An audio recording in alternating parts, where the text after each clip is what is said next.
Pakinabang ending mo ay sabahin, ngunit hindi nila kayang paligin ng iyong loob.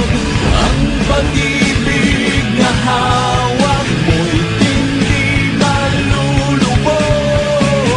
Saksi ang langit sa ikalawang yugo.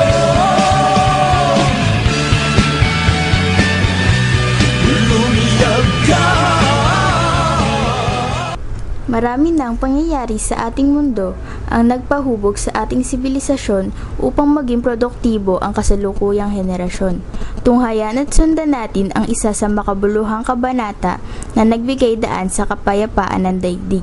Ako po si Julian Mary Ziberano at ito po ang ikalawang yugto, ang pagliyab ng World War II.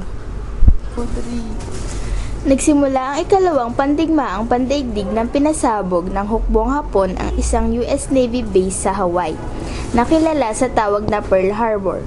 Noong ika-8 ng Disyembre 1941 ay binomba ng mga sundalong Hapones ang mga barkong nakadaong sa Pearl Harbor. Hindi ito inaasahan ng mga Amerikano kaya naman natalo sila sa labanang ito. Pagkatapos ng pagbomba sa Pearl Harbor ay sumugod ang mga Hapones sa Pilipinas upang ito ay sakupin. Noong mga panahon na iyon ay namamahala ang mga Amerikano sa ating bansa at tuluyan na nilang nasakop ang Pilipinas. Isang tala-arawan!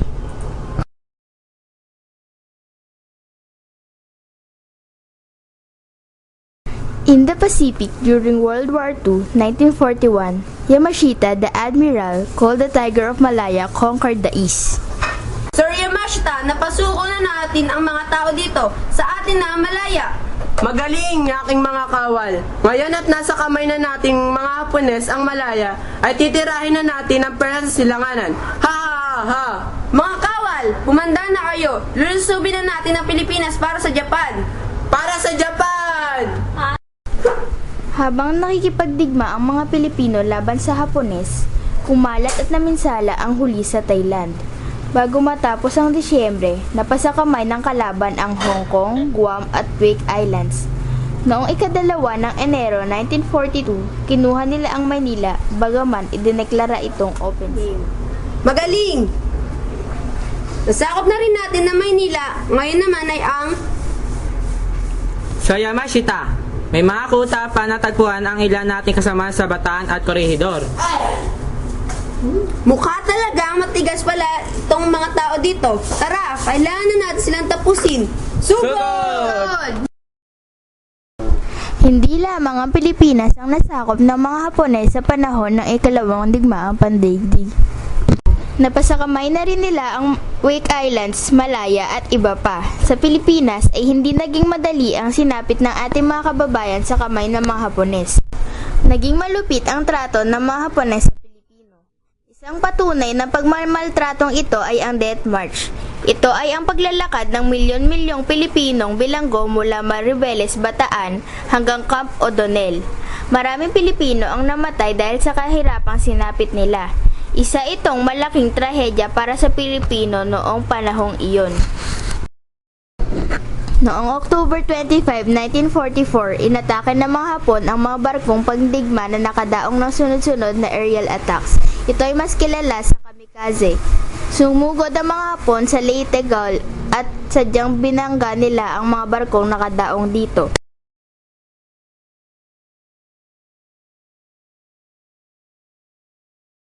Noong Marso 11, 1942 ay lumisan si General MacArthur sa Corregidor at pumuntang Australia.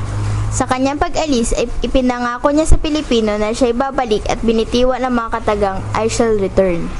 Pinapangako ko na sa tamang panahon ay magkakaroon din ng kapayapaan sa Pilipinas. I shall return! Sa unang pagkakataon ay natikman ng mga Hapones ang pagkatalo sa mga Amerikano sa Battle at the Coral Sea sa New Guinea.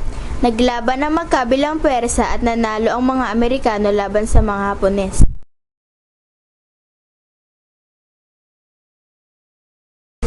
Noong Agosto 6, 1945 ay pinasabugan ng atomic bomb ang bayan ng Hiroshima mula sa isang B-29 na eroplano ay pinahulog nila ang little boy na nagdulot ng malaking pinsala sa nasabing bayan. 3 araw nang ang bayan ng Nagasaki naman ang pinasabugan nila gamit naman ang Fat Man. Noong September 2, 1945 ay idineklara naman ang VJ Day o Victory over Japan Day. Opisyal itong ipinahayag ni Presidente Truman. Isang engrandeng pagdiriwang ang ginanap sa barkong Missouri sa Tokyo Bay habang 1,000 eroplano ang lumipad. Dito nakamit ang pagkamit ng tagumpay na Maasyano laban sa kalupitan.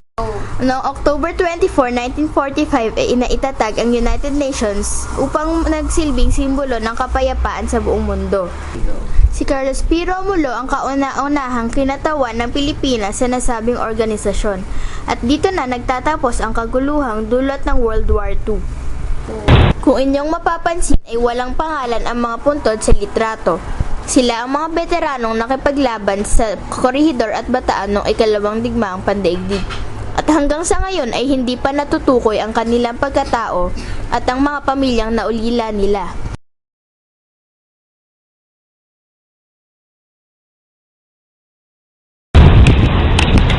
Bayani talaga kasi lumaban sila sa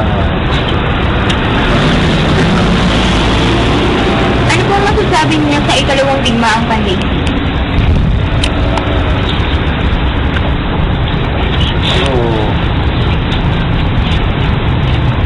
tayo ng panalo sa buhay ang magagdagan pa ng suporta sa Ano po masasabi ninyo sa World War II o ang epekto nito sa buhay niyo?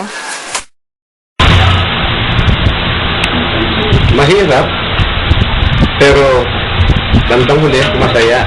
Mula sa Ninoy Aquino Parks and Wildlife, ito po si Julian Mary Z. Verano nag-uulat para sa ikalawang yugto ang pagliyab ng World War II.